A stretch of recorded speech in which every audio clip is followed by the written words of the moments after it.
Hello, good morning, good afternoon, good evening. Welcome to a new edition of the Bridge Writers and Isaac activity. I'm here today with Liliana and Regina, and we are very happy to have here today with us another writer, a special one, who will talk about his experiences, about what writing a book has meant for him. Our today's guest is Kim McCaul. Welcome. And let me introduce Kim. Kim is a consulting anthropologist and linguist with over 20 years of working in the fields of Aboriginal land rights and heritage. He has been studying and volunteering in conscienciology since 1997 and has run classes and workshops in the discipline in several countries. He is the author of Multidimensional Evolution, Personal Exploration of Consciousness, and host of the Multidimensional Evolution podcast. Kim, thank you again for participating in our bridge. The floor is yours. But let me, before, tell our participants that their questions are very welcome at any moment. Kim, please. Yes. Thank you very much, Dina. And thanks you all for joining in today, this session.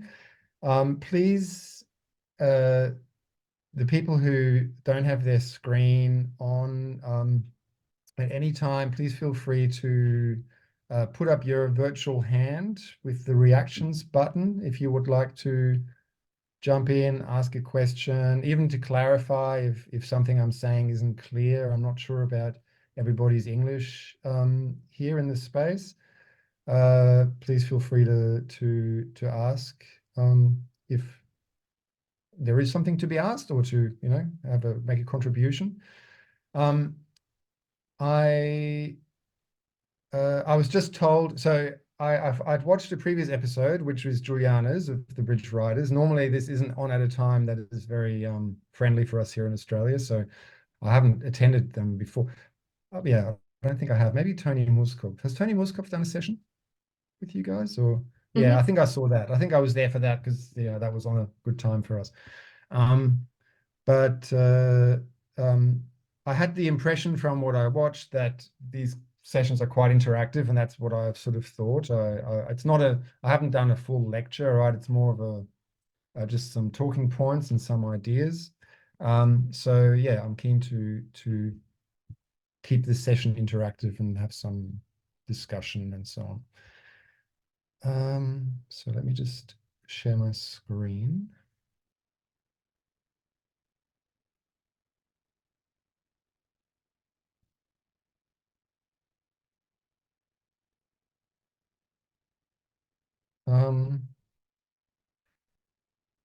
So just I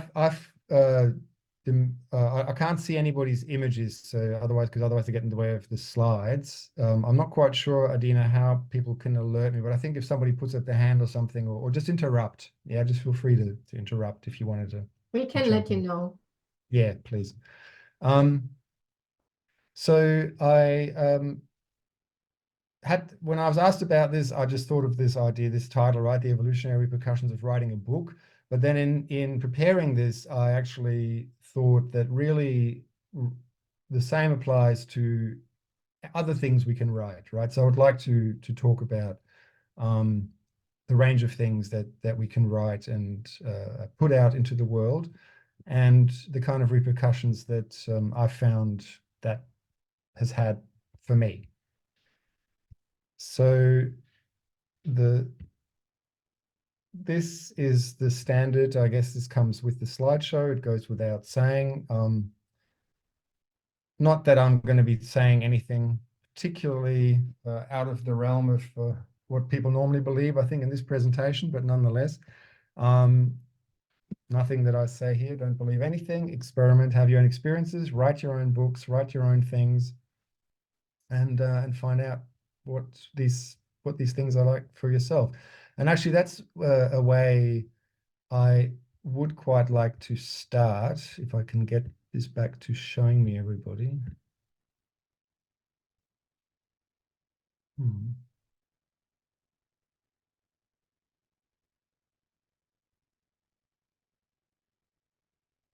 No, I'm just gonna do this for a sec.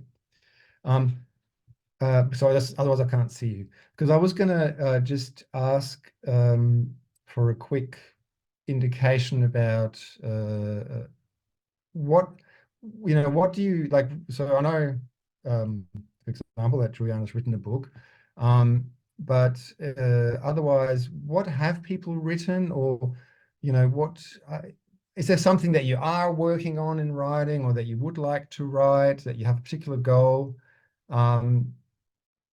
Yeah, so if people could give some, Well, just the just idea unmute yourself is to motivate, right? The main idea of the bridge writer is to motivate the new writer, right? Or the new writers to come.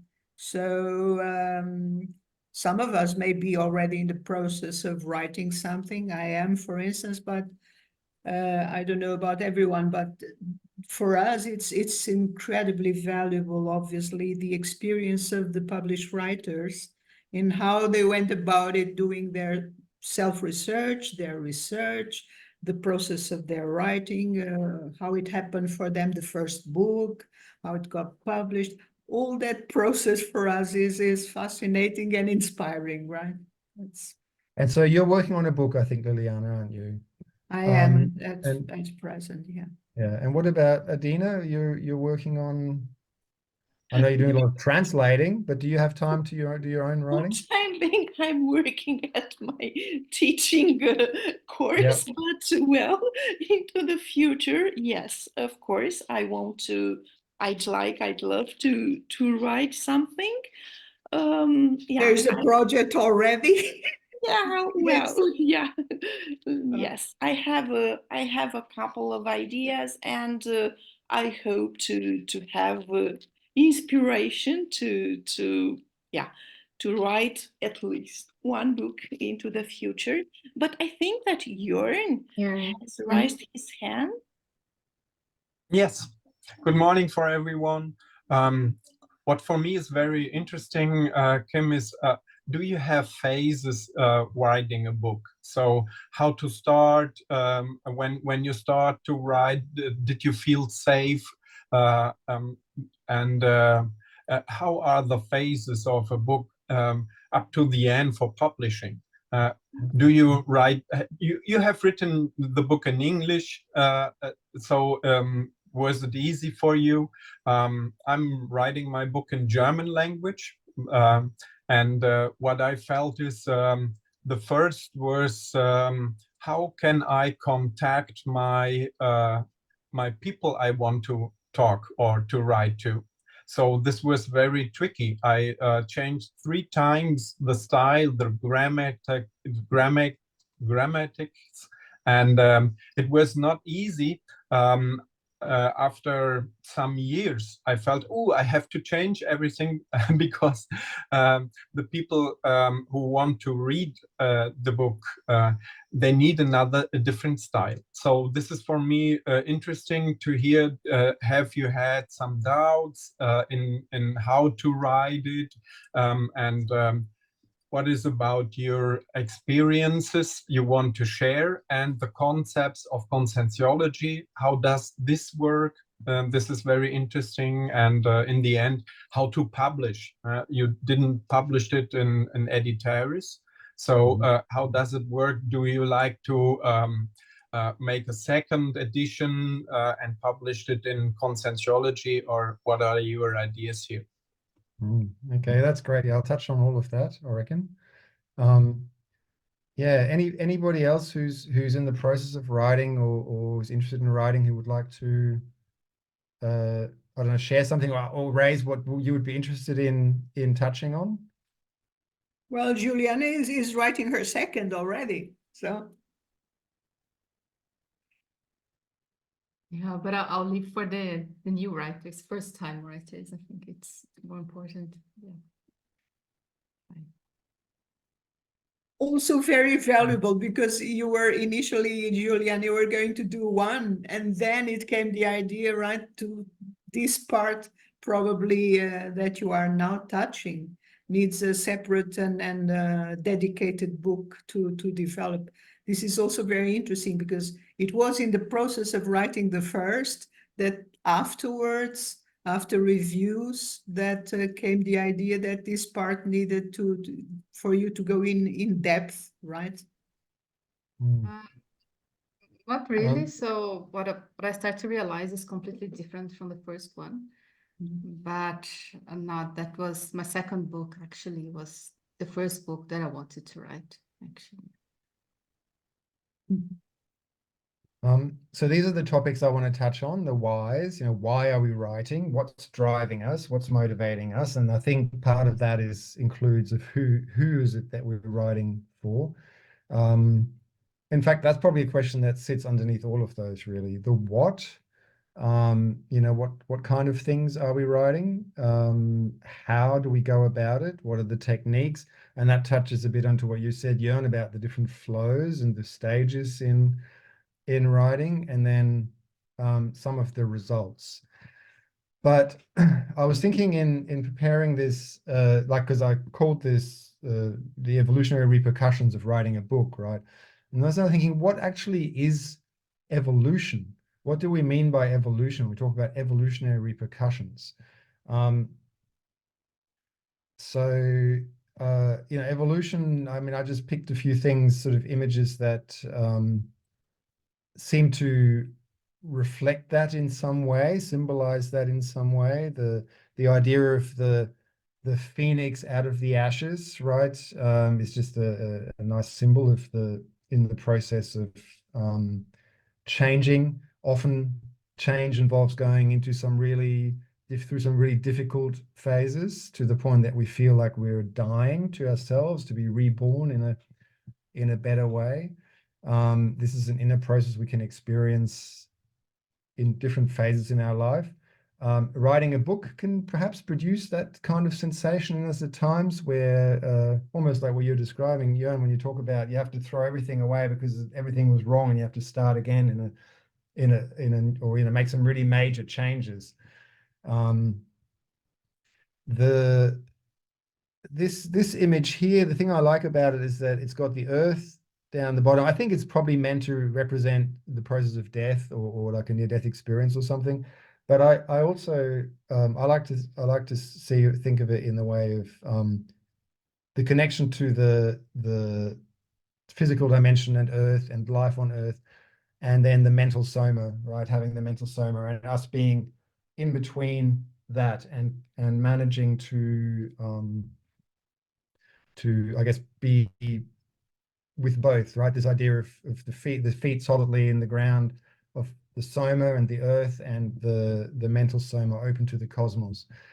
And I like to think that writing books can contribute to ourselves to move into that stage, right? To navigate between the physical application of ideas in reality to human people, but at the same time accessing ideas from our mental soma, from the helpers, and from the evolved dimensions. This image, oh, you can't see my pointer, can you? When I just wave my pointer, do you see that? Or Yeah, yeah? we can, Okay. Kim. All right, good. So this image here is from a book, the name of which eludes me right now, but the author is someone I interviewed for my podcast, Tom Zinzer. And I mean, I know you can't really make it out probably, but the thing he has this very comprehensive model of understanding our composition as multidimensional beings, in that he started off as a mainstream psychologist, and he understands the subconscious and psychological parts and so on very well. And then he learned more and more about multidimensionality, and he started understanding past life factors and extraphysical intrusion, and how all of those dynamics can play out in the human being. And so he has this model of like all this thing down the bottom here are all sort of different psychological elements that aren't really integrated. And then his whole model is about integration and connecting with what he calls the higher self and the soul, which we would call, I would say, mental somatic perspective. And then that's consciousness, right? That's the ultimate essence. But the thing I liked about thinking about this is I sometimes have a sense that within our community of conscienciology, there is this idea that somehow the act of writing a book in itself is like something we need to tick off, right? It's part of I have this on my existential program, I've got to tick off this book writing thing, and I've written a book, and so that's good, you know. And I suppose my sense is that the quality of the way things we do, whatever it is, even if it's in theory, a potentially positive thing, like writing a creative book, a meaningful book, but the quality of it really depends on the extent to which it helps us integrate certain aspects of ourselves to also contribute to this part of the evolution, right? That we ideally come out of the experience with some aspects integrated that weren't integrated previously, and greater clarity and so on.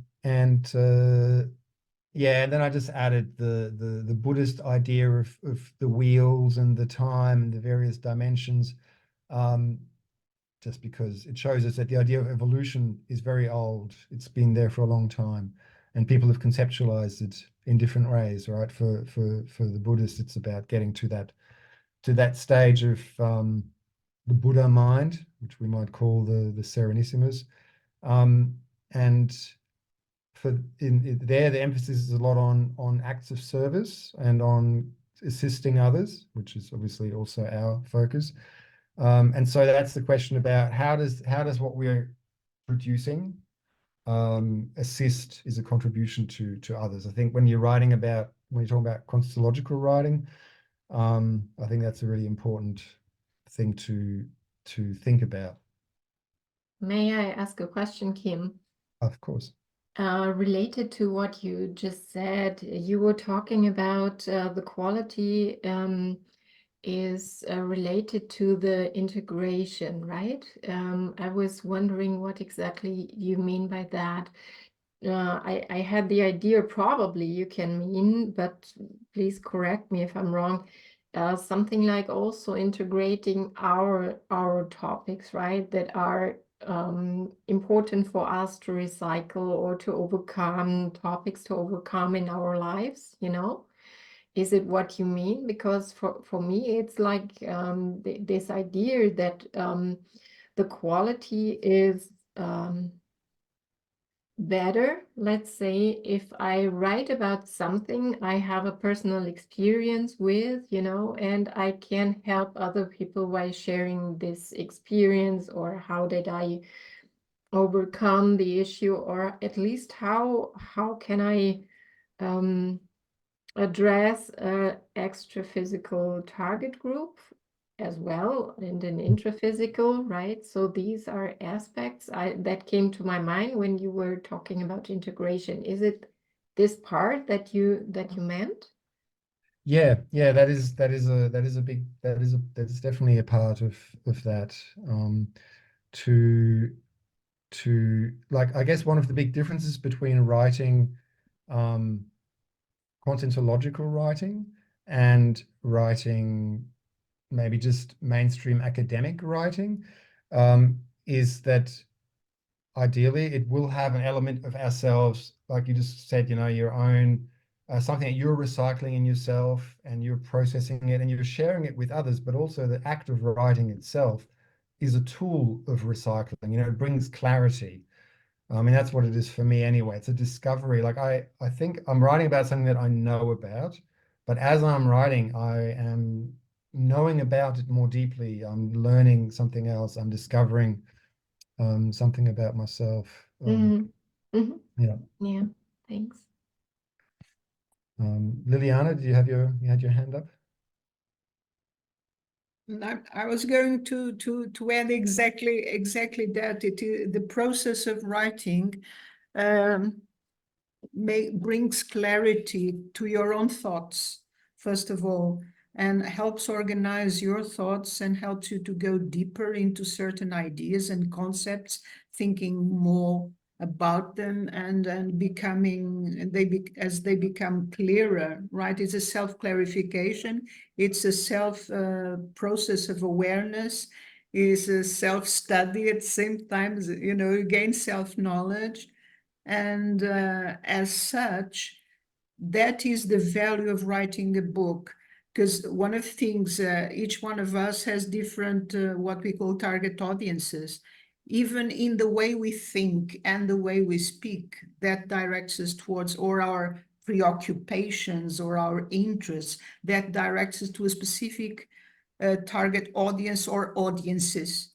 For instance, for me in this lifetime, it's still very important that what I write can be read by as many people as possible. So that is one way of writing a book. It could be a totally different way. Say, I'm writing just for intermissivists, or I'm writing, so that's a different book. I'm writing just for specialists in a specific specialty of conscienciology. That's yet another book. And all these different types of books that you can write, on one side, they help you on your process of self-evolution, as you were saying, because you do have to approach certain aspects that the book only gets written if you recycle them. If you recycle certain aspects that if you probably were not writing the book, you were not even thinking about it, about these aspects that inside you that you need to make better, to get better, to feel better. And it's this very individual experience of each one of us that we can put in a book that is going to serve us in the present, in the future, and it's going to serve others, so to speak.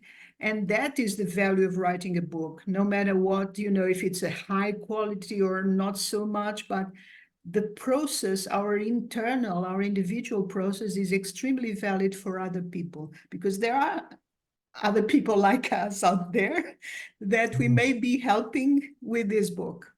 Either it doesn't need to be a, you know, obra prima, you know, but it is important that you express yourself, because each one of us has a particularity that is certainly important to more human beings out there.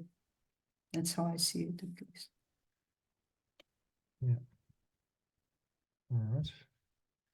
So sort of touches a bit on why are we writing, and I guess yeah, it touches on some of the things that you just said, Liliana. I'm very interested in hearing some of the people that are, you know, that have written or that are writing, as to what motivates you. But the question of purpose is, you know, defines essentially creates the sort of the attribute or the flavor or the value of what it is that we're doing. You know, what is it that's driving us? Because there are plenty of people who are writing because they want to become famous, right? They want to be best-selling authors. It's a dream for a lot of people to be a best-selling author. There's whole programs you can do to get your book on the #1 Amazon list for a while, because and so on. But what is our purpose in writing? And how is our writing aligned with our values and our existential program? I think these are, and I must say, like, as I was writing these are important questions, but I'm curious what other people are experiencing around this. For me, the writing has normally called me. So thinking about my own book, Multidimensional Evolution, I had the idea about that book back pretty much after I left Brazil. So about 1998, 1999, I had this idea. I kept having this thought, recurring thought. It was published in 2013. So there was, you know, 15 years I mean, I started writing, fortunately, along the way, like early on, I would take some notes. I'd have these bursts and I just write down certain things, because then later I probably would have forgotten certain experiences and moments and so on. But it was like that book was just demanding to be written, and often against a lot of self-criticism and self-doubt, right? And self kind of setting barriers up. Like, for example, who was I writing for? Who would, like, I had an idea of who I was writing for. I wanted to write, in that case, I wanted to write a book for people who were going through the stuff that I'd gone through, which was having what you call maybe a spiritual awakening, without having any framework, without having any understanding of what was happening, thinking I was going mad for a couple of years, before I then found a reference system that really helped me, right? So I thought, well, if I could have had that reference system at the start, that would have been really nice. That would have made my life a lot easier. So that was a goal. But I was constantly triple guessing myself, really. People, oh, there's other books out there now. There's better books. There's people that have more projective experiences. There's this, there's that, So these kinds of barriers that are, I think, apart from many writers. But I That's the think thing, we tend to think sometimes that all this comes to us, oh, I'm not good enough, I cannot write a book, why me? And I don't know, there's other people out there, there's other books that are more interesting, that are more qualified or something. But that is kind of also sometimes a process of kind of self-corruption, or because our self, we don't feel safe enough or secure enough or good enough. And sometimes we have imposter syndrome, and sometimes we have other syndromes. And that's the process of recycling that, all right? exactly. Writing the book. That's a big value is, and I think it's good. Like, over the years, I've been thinking a lot about our history, our multi-existential history, right? Like, we've all, if you think about the history of humanity, you can get a fairly good idea that doing these, like writing something, putting ourselves out there, speaking, was confined to a fairly small elite group in most societies for millennia. And it was very hierarchical, there was really not this opportunity to speak up. So these are all very natural remnants in our psychology to feel like, who are we to be doing this, and so on. Yes, Jan. Yes, I think it's very interesting to see that you also said, I had long time the idea of writing a book, and I already know what is the content and how to write it came after that. What I think is important, when we have the idea to write a book, and when we are sure this will be my book, for me, it was very clear. The idea came from the intermissive course. So this is something I studied before that life. And in my case, I had the content of the consensual basement. I suffered a lot. And I noticed it's not needed. So I want to pass some hints how to go out of the consensual basement. And I knew a long time that I have to write this book exactly with this content. So for me, it is interesting that you also confirm for me. I had the idea a long time ago. And even when others have written about that, it's a different book. It's my book, and how I can share my experience, and how can I give or contribute something for the groupal pro-access. So the people who will read the book in the end, for me, was also very clear. Is it for you the same? For me, no, the people who would read the book wasn't so clear still really isn't very clear. Like I've been surprised, you know. And yeah, I don't know. It's I think the thing about, I don't know what angle you're taking with your book, but because the one I wrote is it's autobiographical, right? It's a particular niche that is, yeah, it's different from a textbook or like a manual or like a kind of, here are the principles of conscienciology or of evolution or something like that. And yeah, I think some people are more drawn to, you know, that kind of book, like the biographical type style, and other people less so, you know, but I don't quite know the demographic.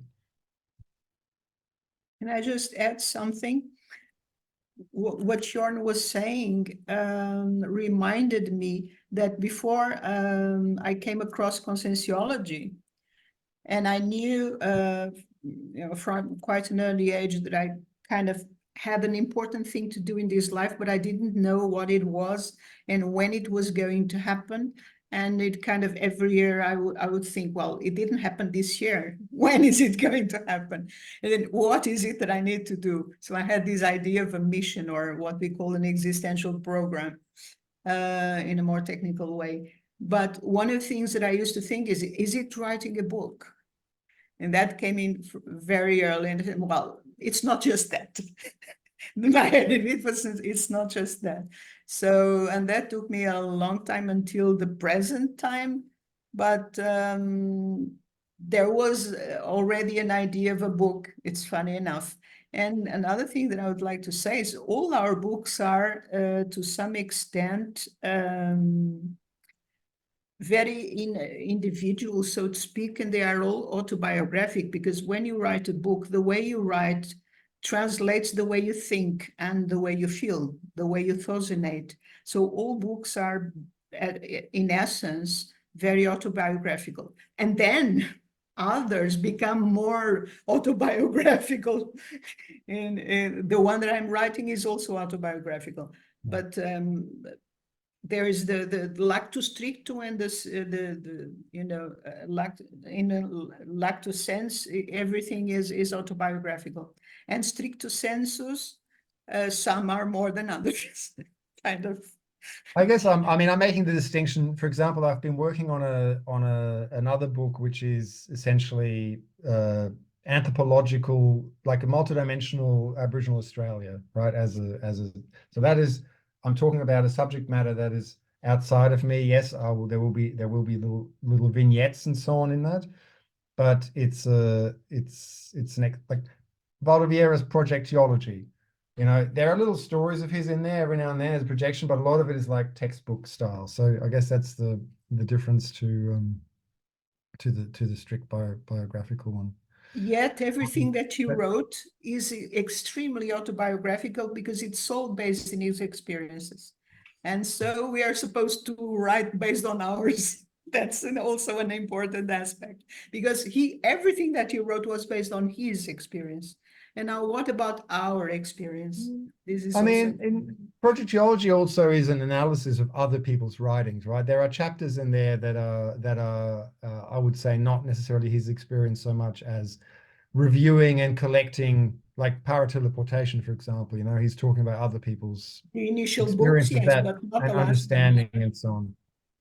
But I'm curious what anybody else has anything to say about what do you think your purpose, what is the purpose in writing? What would be the driving force in it for you? You know, what would get you up, or what gets you up already, and make time for writing? I will. Yeah, of course, that beyond the recycling process, because it's obvious that each author has their own recycling process while he's writing a book, his book, and after has finished writing. Beyond this, it is the interassistential impact. And I would like to tell you that, of course, everybody knows that Kim's book is translated into Romanian. And yeah, about the interassistential impact, I can tell you that his book has had for the Romanian people a kind of it was like a revitalization interests of people and of their desire to study conscientiology. It was a long period, let's say about 7 years, while we didn't have any conscientiology activity here in Romania. And when we translated this book, the impact was very strong, and I dare to say that well, it was like a retrocognitive agent, let's say, and yeah, the connection between the intermissivists are amazing.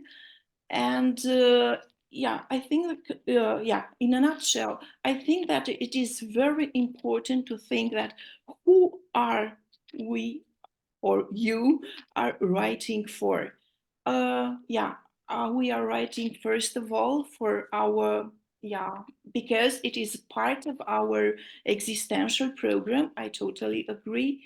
But we are writing for the people interested in our experiences, and for the people who really need the experiences told in a book to develop their own.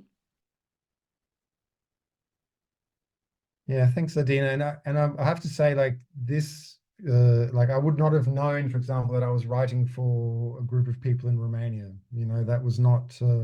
It was a really out of left field. I was contacted by one of Adina's friends, what was it, 2017, I think, or early 2018, and asked whether I was happy for them to translate the book, and completely out of left field, right? So, and an amazing connection, which really, yeah, definitely one of the big repercussions of writing that book. I'm gonna move on, Liliana, to the next element. Oh, two hands up. All right, go for it. Can I just ask, your publisher, Kim, the publisher sometimes decides languages in which to translate a book and takes Yeah. care of the process as well.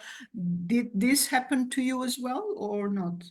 No, well, I actually maintained my own rights for languages other than English. At the time, it was mainly because I wanted to be able to make the book available in Portuguese. I was going to, you know, well, I offered it to editors at the time and asked them if they wanted to publish it in Portuguese. But that hasn't happened, but it might happen now. Not yet. But yeah, so yes, that's, you know, you basically decide whether you sign up, and they have all the rights for any language, or you can or in this case, at least with this publisher, you could maintain it. Okay. Yeah. Thank you. You know? I just want to say that in my case, it was also a very strong recycling process. So when I felt that I have to say something, this always was interesting for me, and I always had little speeches in some groups. But this was groups from my past lives, and I didn't felt that is the right one. I left it. I did not start to write more for a book or something like that. Just some articles or some speeches. And when my personal recycling is going forward, and I felt that I was working with my evolutionary group together. In this point, I felt my motor, my motivation to write the book. So it is connected to the personal recycling process. Yeah. Yeah. And I mean, the other thing with personal recycling is, of course, that like if I were to rewrite my book now, it would probably be different, at least in parts, I'm pretty sure. I haven't gone back to it for a while. I mean, parts of the story are kind of no longer, well, anyway, there's, you know, aspects of my personal life that have changed significantly and so on. But also I'm sure I would write it differently. And that's part of that's fine, I think. And it's also fine to leave things, like I'm kind of happy to have that as a kind of a time capsule of where I was at the time that I wrote it, right? And then I'll move on and I'll write other things into the future. So the focus here, I guess, has been about books, but what are we writing, right? There's a lot of things we can write. And personally, I think I would highly encourage anybody to work on different modules, work on different things, and also in different contexts. So I just noticed now when I look at the slide, the first thing says journal. That might be a bit ambiguous. I mean your own personal journal, right? So writing a personal journal is probably the safest writing. Only you will read it, and the focus will largely be biographical, but it depends. Some people like to reflect on other things, and you can just, you can write about anything in your journal. And it's got two positives. It's good practice to write. Yeah, you can actually practice writing in your journal. And it also maintains a record, especially if you end up later writing about aspects of your life. Like for writing my book, I drew very heavily on the journals that I had, both of dreams and projections and various parapsychic phenomena that happened, and just what happened at different times.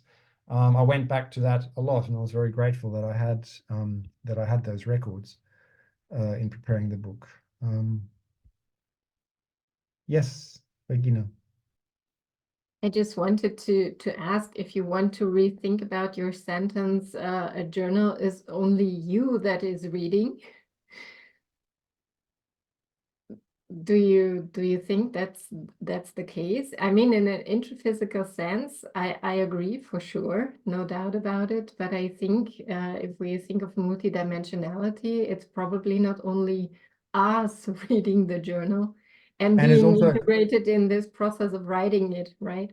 it is exactly, it is also not only us that is writing in the journal, right? Like this is journaling is a great way to interact with the helpers. Yes, but for sure I understand you probably meant you're not publishing it, right? So in that sense, yeah, it's that's more right. I was private. thinking about the process of safety. Somebody mentioned before, I think, the sense of safety around, like there's something daunting about putting your writing out, right? Putting your writing out, being critiqued about it, being rejected. You know, the first time not the first time, but I've certainly had articles rejected from journals. It's kind of like, okay, you know, you have to look at what that brings up in ourselves. So no, that's right. So, but I mean, it's a good point. Actually, it's a good point with all of this. Any creative activity, writing is fundamentally multidimensional, right? There's inspirations, there is support that we get, there's ideas that we get working with the helpers, and yes, people can read that who aren't physical.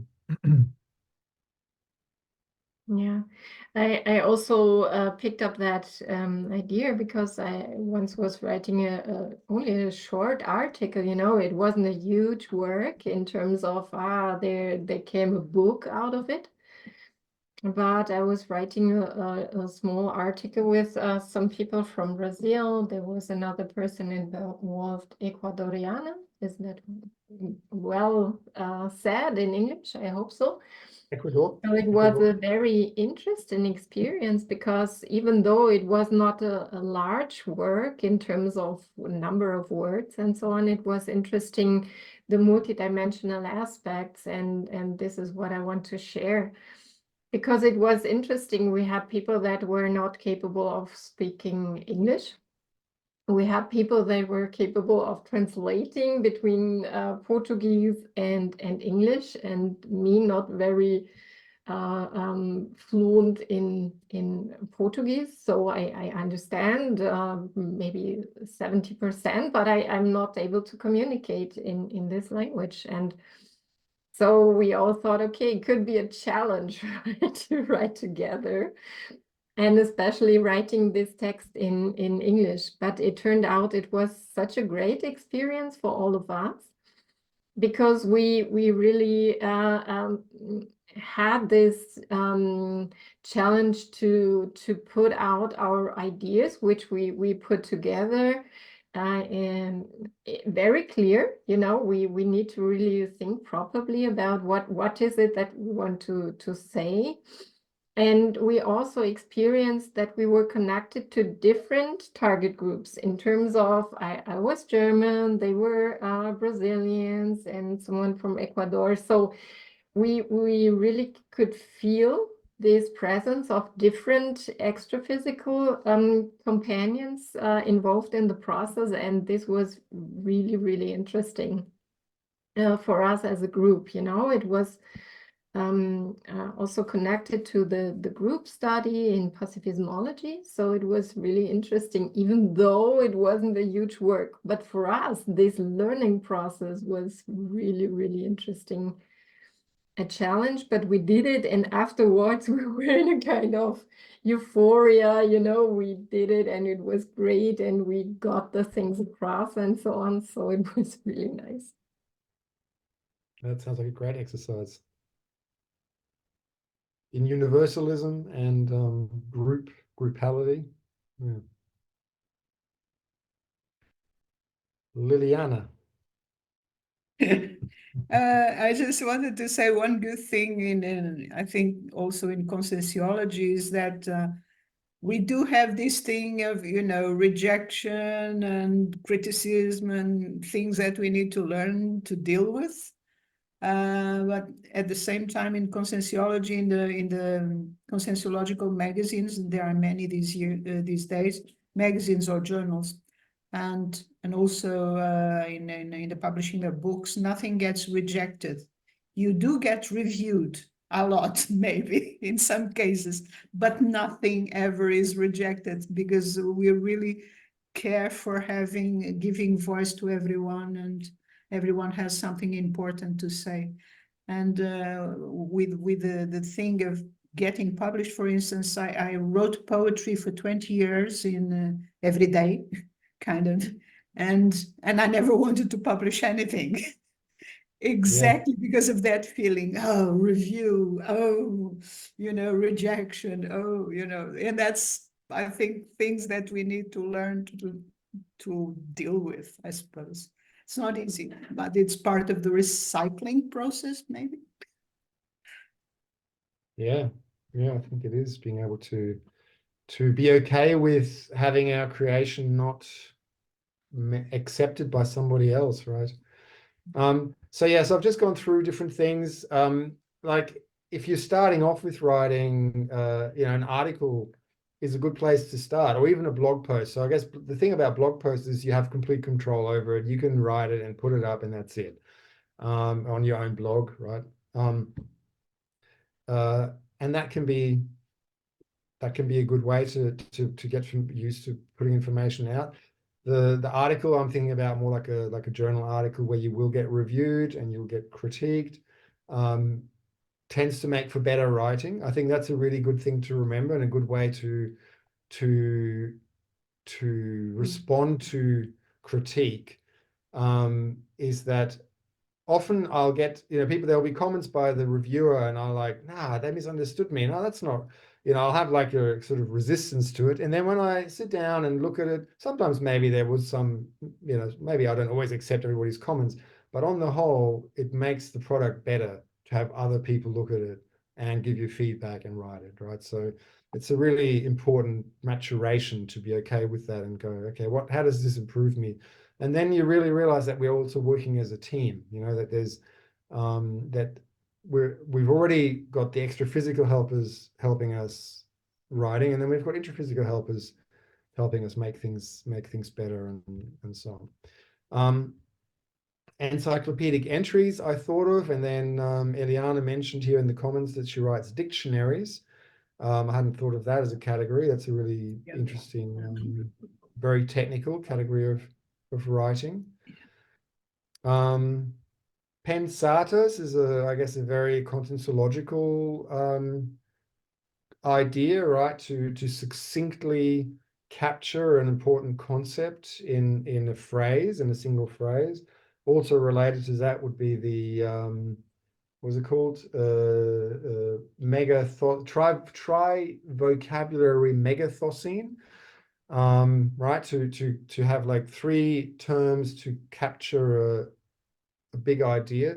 It sort of reminds me a bit of the Zen koans, these things, like these, you use words to go cut straight through, really in a way you're cutting through the surface intellect to get to the mental soma, and to trigger neothoscenes. It's like shortcuts. But the funny thing is, if you get into writing this type of thing, you get the extra physical assistance to do that, and it becomes kind of easy. And it's very strange because I've never done it, but the day I decided to do it, you do get specific technical extra physical assistance, and you manage to do it. It's very funny. Yeah. It's an experiment in itself. So then we have reports and manuals, right? So a report would be, for example, descriptions of your parapsychic phenomena, or if you're out of body experiences, your perception. And a manual is an instruction process, a guide, how do you apply a certain technique? And it's interesting when you start playing around with these, you realize that they all, you have to use language in different ways. You have to kind of put yourself in a different perspective. And so that's why I think it's really good to play around with these different elements and practice different aspects of the writing, because it all requires a different elements of our writing skill, and of kind of feeling into the audience and what the audience needs. Sorry, just a sec. I don't know. I haven't had it for ages. You've had it. Reviews. So in my practice as an anthropologist, for a while there, I was on the review board, like of a journal, of a journal called Aboriginal History, and I reviewed book reviews. Again, that's a different kind of way of applying the writing skill, and giving, it's a good practice of giving cosmoethical heterocriticism, which is also important if we're reviewing, like if we are, for example, the people that are reviewing somebody's article submission to a journal, right? You want to be really clear about where things can be improved, but in a way that doesn't create some kind of karmic mesh with the author.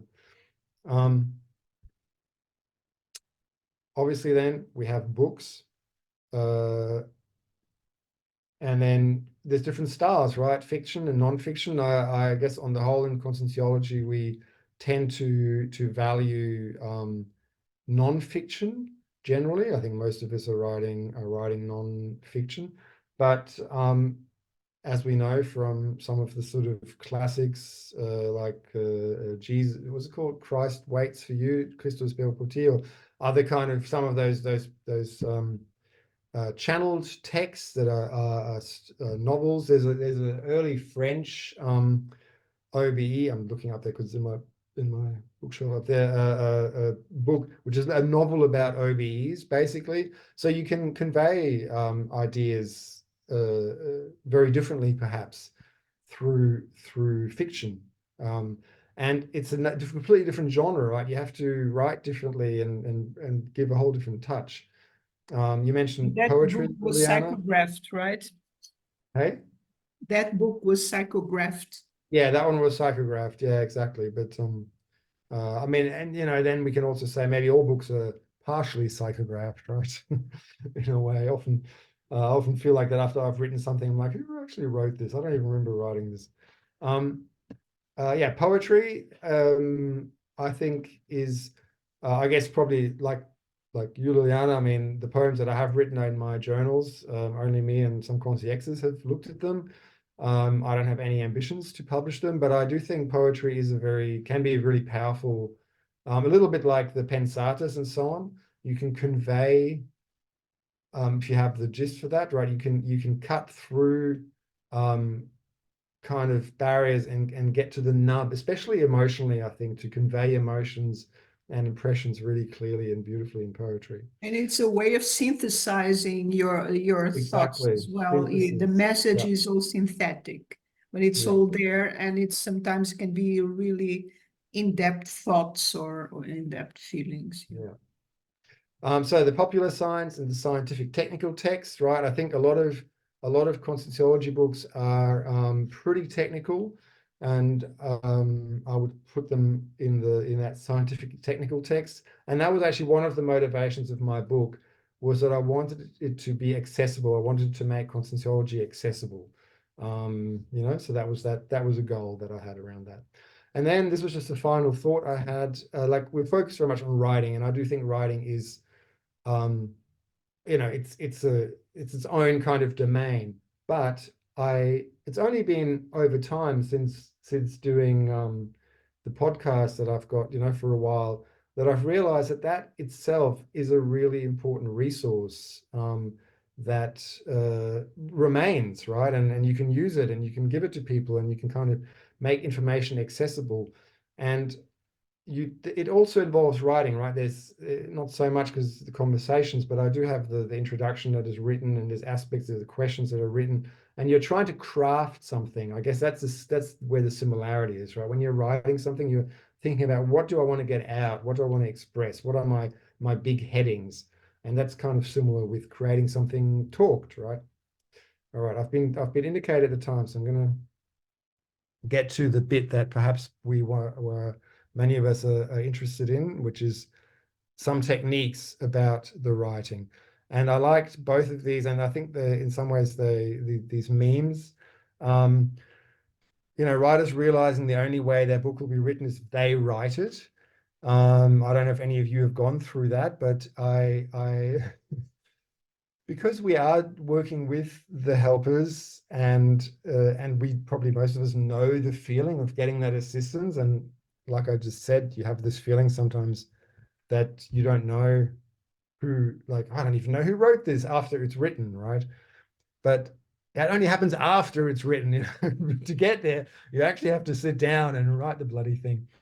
And so it does require our time and our effort and so on.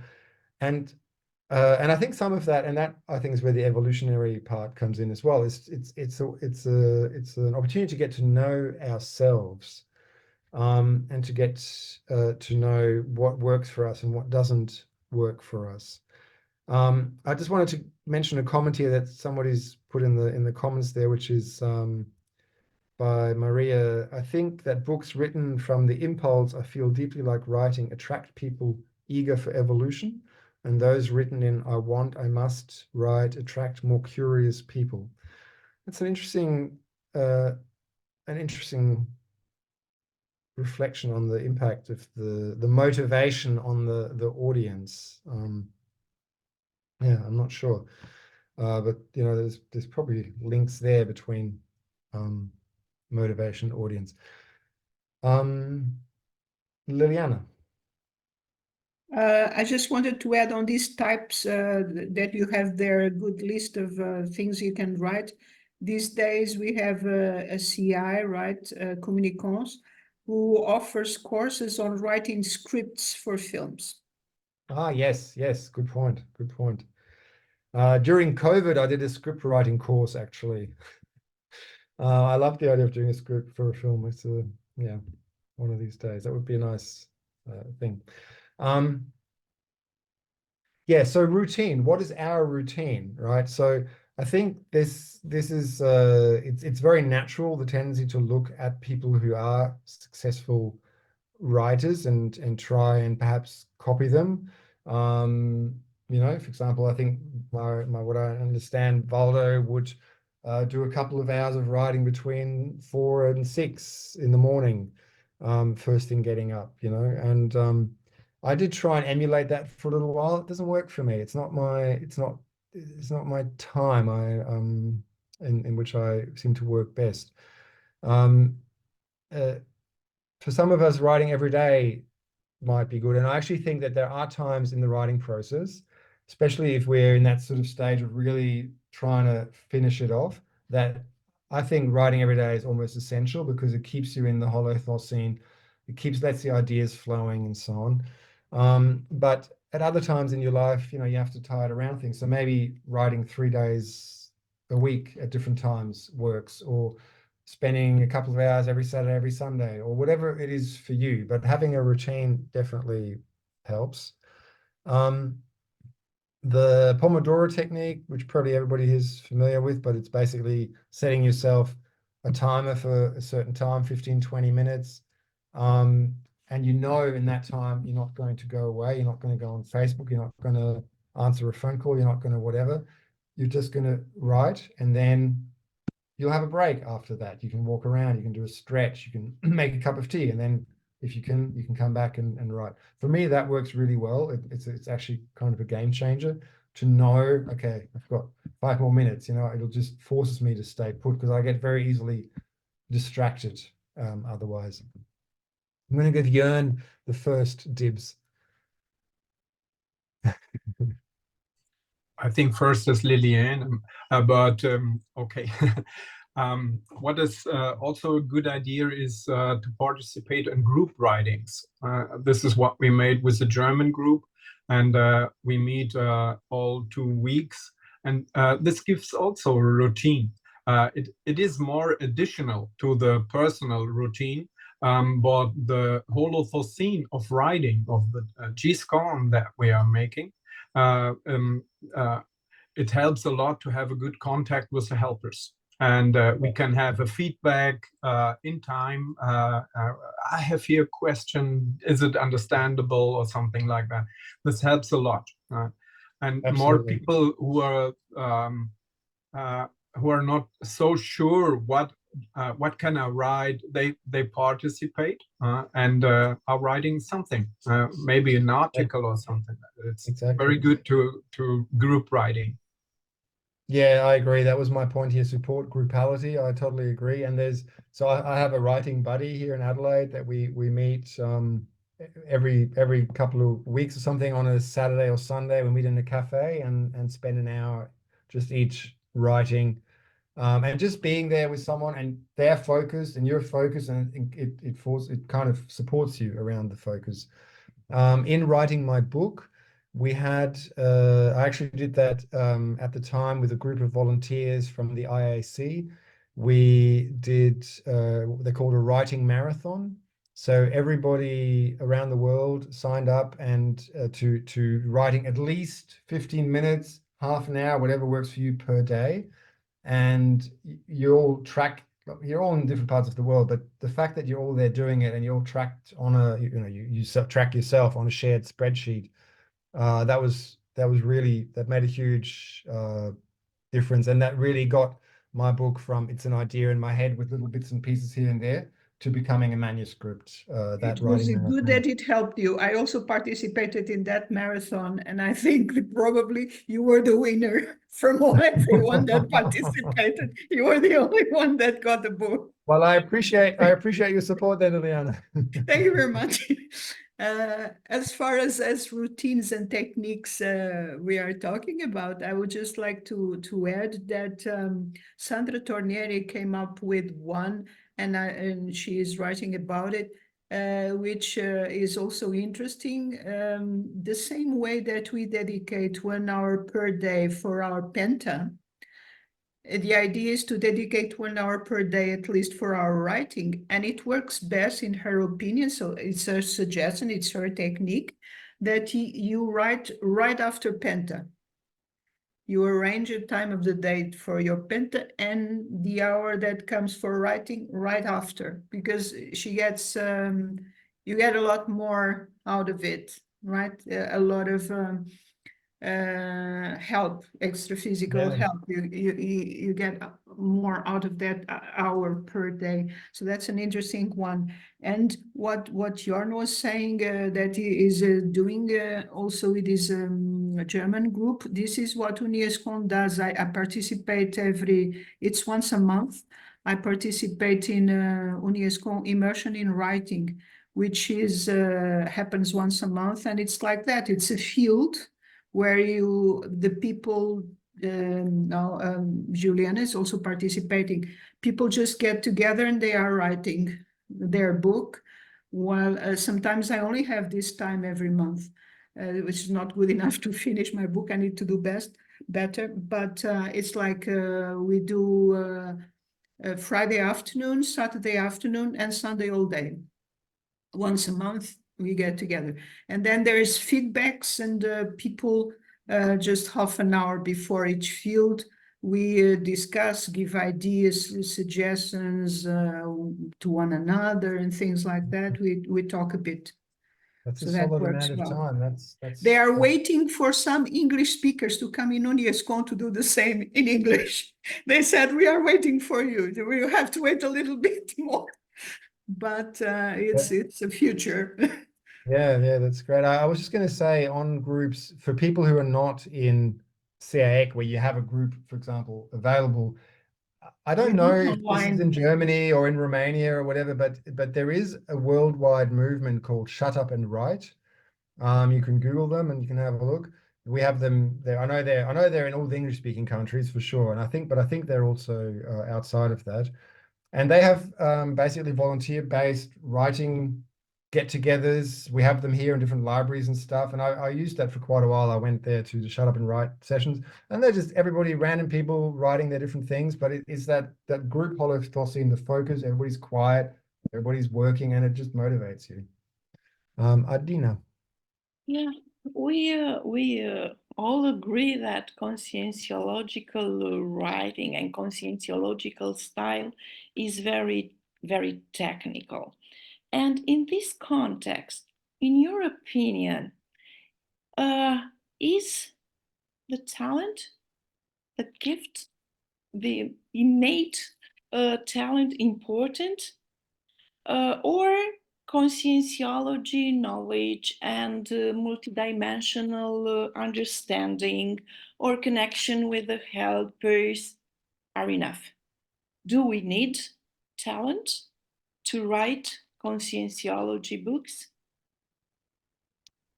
Yeah, I mean, talent, I think practice. I mean, I'm sure that, definitely there are people who are naturally better with words than others, right? That's true. But I think we can all become good writers by writing a lot and by reading a lot. Reading is a really important part of writing, because you absorb what works and what doesn't work, and so on. But yeah, I think to write anything in good quality, we need to bring, like, the helpers can only work with what they've got.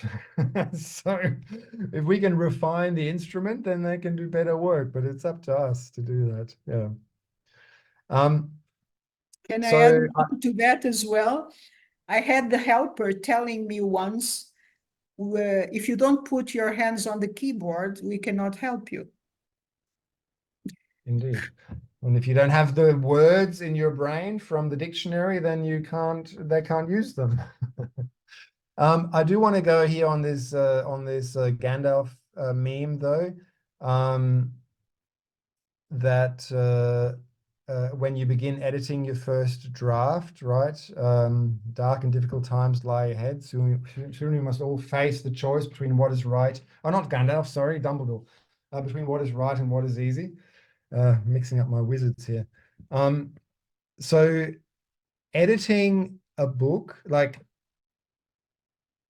editing the book can be kind of like half the process. Writing the book seems like the big thing, but once you've written it, to actually make it proper, to get rid of things that are redundant, to admit to yourself that certain things are poorly expressed and you need to express them better. It is tedious. It can be tedious. You deal with, ideally, when you do this, you have your house elves that you have your reviewers that tell you about what should be done better. You have people. So I got an external. So I had friends look it over, but I also actually paid for an external editor to review my book. She didn't know conscientiology, but she was kind of very open to the ideas. We had a conversation before, explain what it was about. There was a lot of red markings throughout my text, right? That I then had to go through and process and decide, was she right? Was she wrong? She pointed out quite big things about sections, like you're saying something over here, but you already said it over there, but this would be better if it was done in a different way, and that kind of thing. But so yes, it can be confronting, but I think it's a really important part of the writing, and it's important to have that in mind and to plan that into the process and to be patient with ourselves and with that.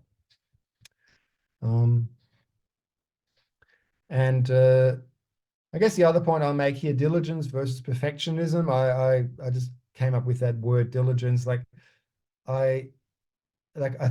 Personally, most of my writing is professional, right? I guess I'm lucky in a way that I actually write for a living. So I think that also helps me doing my other writing. And I write for lawyers, usually in legal context. So there's a lot of focus on precision and on being very clear and on getting things right. And so diligence is really important in that context. And any writing, I think, you want to make sure that, things are right. But perfectionism can be a real block. Perfectionism is sort of like a self-intrusion, really, where it's never good enough and you just keep running around and so on. So there comes a point where you have to go, you know what, this will do. And if you've gone into the darkness of the editing process and you've really, read the thing over 2 or 3 times, and that's another technique I haven't got on here, actually, reading it out loud. Reading your own writing out loud is a really good review technique. It highlights so many things that you miss when you're just reading it out in your head. Takes time, right? Especially if it's a whole book. And then the inner and outer motivators, I was thinking about what might motivate. Like for some of us, it might work to have an external deadline or something, to have someone there who's like saying, okay, I want this book by this time. And for others of us, we might have our own inner drives, inner ways of motivating ourselves. I've come to learn that I think I do need some outer push that's helped me. All right, and so then just ending on the evolutionary benefits of writing that I thought of in preparing this. So obviously and we've touched on a lot of this already, right? The neosynapses, having new understandings, and seeing writing as a way of exploring both the inner and the outer world, right? It really forces you to think things through and to question yourself. And when you put things on paper, it's like, is this really true? Like your thoughts, you know, that you've had in your head, they keep going around and keep going around, and then you write it down. You're like, no, actually, maybe there's something missing here. Maybe it's not as deep as I thought. Writing helps us deepen our connection with our helpers. And that can also, you know, carry on in other areas of our life. Instilling the I can do it attitude. So having that achievement gives us the confidence that we can do it again. I've done it before, I can do it again. I can do this, I can do something else that's hard, right? Because when you realize that, you know, writing a book, for example, is like doing any long-term project. And then we've touched on a few of these things. I was thinking about it in terms of this ego karma, group karma, and poly karma, right?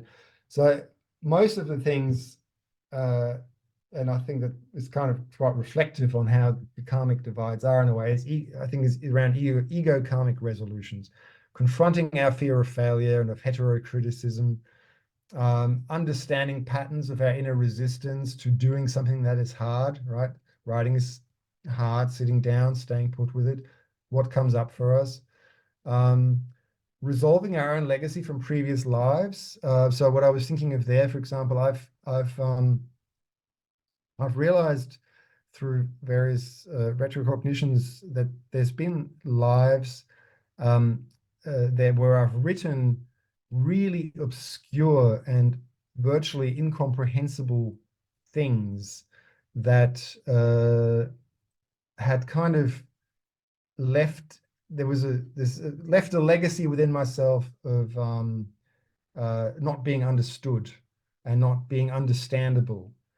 And so that was something that I've discovered in my own writing. I can feel like how I'm undoing some emotional and mental somatic blocks that I carried from that era. And also this idea of leaving a legacy for ourselves into the future, right? Something that we can perhaps find that will be of some value to us, hopefully, right?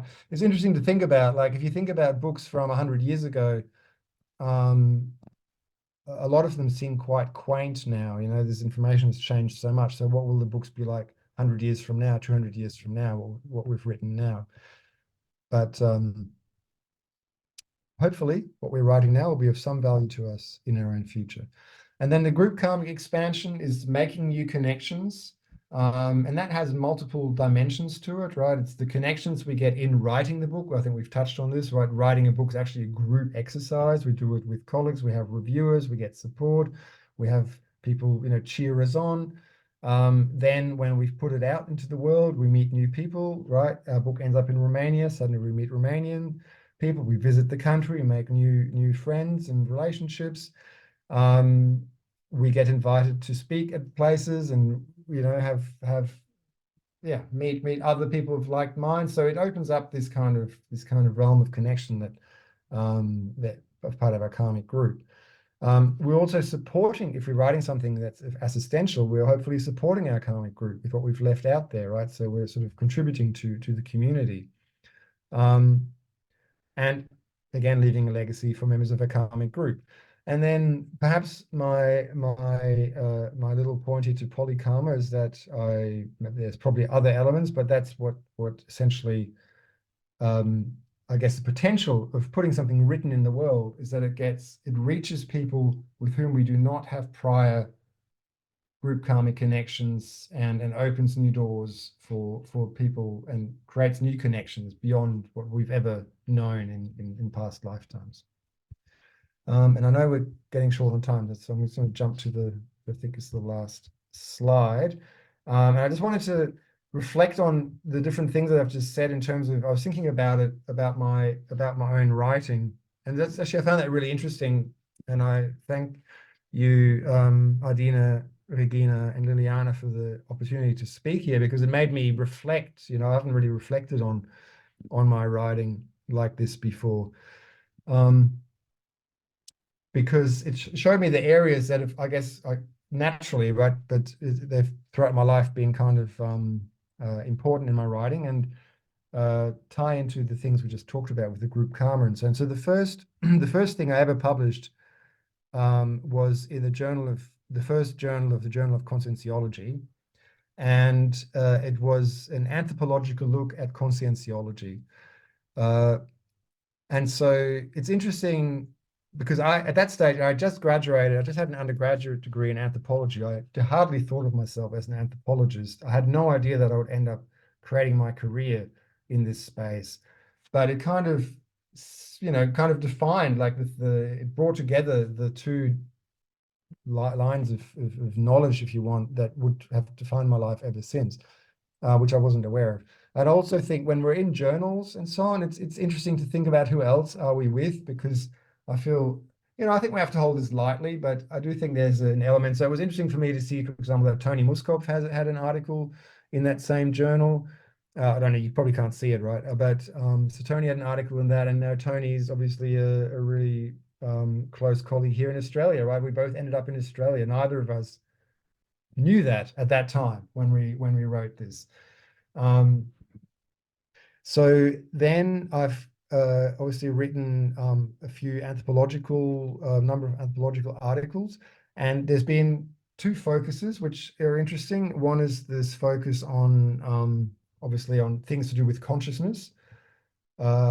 So in the Power Anthropology Journal, I wrote about the consciential paradigm as a paradigm that we can use in anthropology.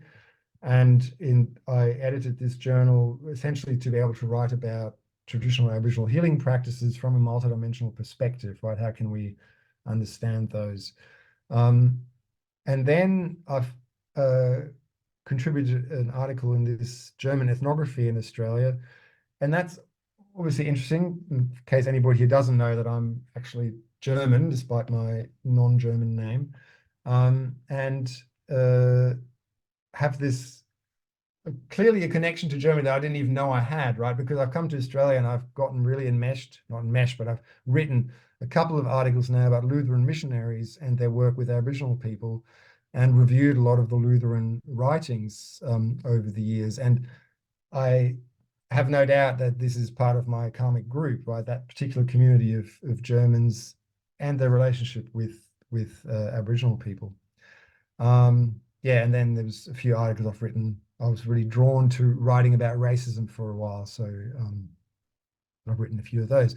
And so it's interesting to feel like how different it feels. It does feel quite different writing a conscientiological piece rather than a more straight academic piece like this German ethnography contribution, for example. And I think that's why I also would encourage people to write different things, because it's interesting to notice, right, and to feel into that and to see what other aspects of that it touches on in us, perhaps. But yeah, ultimately, all of it is relevant to, in this case, me, and I guess whatever you would write, all of it will be relevant to you as your evolutionary trajectory. So before we finish up, because I know it's about time, in case anybody hasn't heard yet, I think everybody here probably has heard, but from the 18th to the 20th of October, we are hosting the first Australasian Pacific Conference on Paraurbanology and Serenology here in Adelaide, Australia.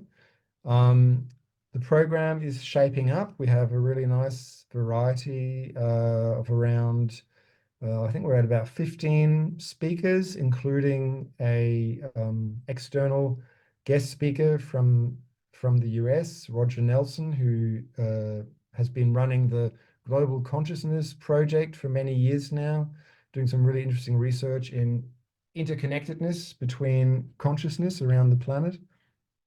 And as well as that program, we will be having, as well as the speakers, there will be various energetic sessions, energy exercises, and self-inquiry sessions, and lots of interaction between all the participants. So anybody can make it to Australia. We would love to welcome you here and have you join us. Thank you very much. Thank you for this very rich debate. It was a very good opportunity for all of us to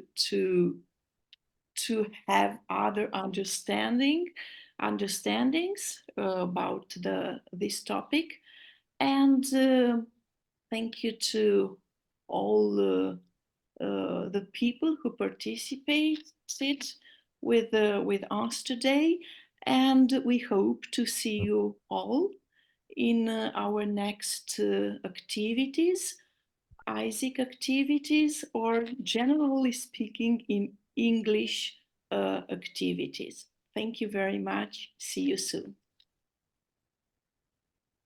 Thanks, everybody. Thanks. Thanks for the Bye-bye, discussion. guys. Thank you Thanks so for much. being here. Bye. Cheers. Tschüss. Cheers.